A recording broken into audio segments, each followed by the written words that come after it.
আজকে আমি তোমাদের আপেলের জ্যাম বানানোর রেসিপিটা শেয়ার করছি। তো আপেলের জ্যাম বানানোর জন্য প্রথমে আমি 5টা খুব ভালো দেখে আপেল নিয়ে নিয়েছি। সেটার খোসা ছাড়িয়ে এইভাবে পিস পিস করে কেটে নিয়েছি।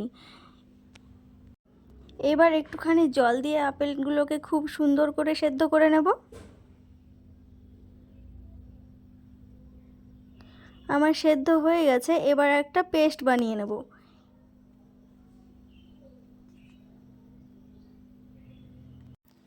এবার এক এক করে সব আপেলগুলো এখানে তুলে নিয়ে মিক্সিং জারে খুব ভালো করে পেস্টটা বানিয়ে নেব।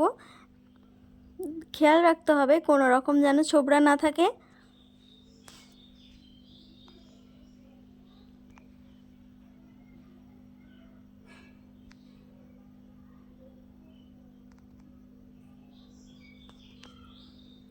আমার পেস্টটা রেডি হয়ে গেছে, দেখতেই পাচ্ছ খুব সুন্দর করে পেস্টটা বানিয়ে নিয়েছি। এবার একটা কড়াই দিয়ে দিলাম, কড়াইতে আমি পেস্টটা পুরোটা ঢেলে দিলাম। এবার কিছুক্ষণ এইভাবে নাড়াচাড়া করতে হবে। দেখা যাবে কিছুক্ষণ এইভাবে নাড়াচাড়া করতে করতে এটা অনেকটা পাতলা হয়ে যাবে। দেখছো আগের তুলনায় পাতলা হয়ে গেছে। এবার চিনিটা দিয়ে দিতে হবে। চিনিটা তোমরা তোমাদের স্বাদ অনুযায়ী কম বেশি করে দিতে পারো। আবারও কিছুক্ষণ ফুটিয়ে নিতে হবে। চিনিটা গুলে গেলে আবার একটু পাতলা হয়ে যাবে। এ পর্যায়ে আমি অর্ধেকটা লেবু দিয়ে দিলাম। আবারও সেই একইভাবে নাড়াচাড়া করছি। দেখো এখানে কিন্তু অনেকটাই পাতলা হয়ে গেছে। এভাবে আরও কিছুক্ষণ হতে হবে।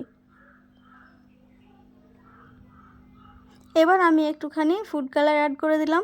তোমরা যদি ফুড কালার দিতে না চাও তাহলে ফুড কালার ছাড়াও কিন্তু জ্যামটা বানানো যায়।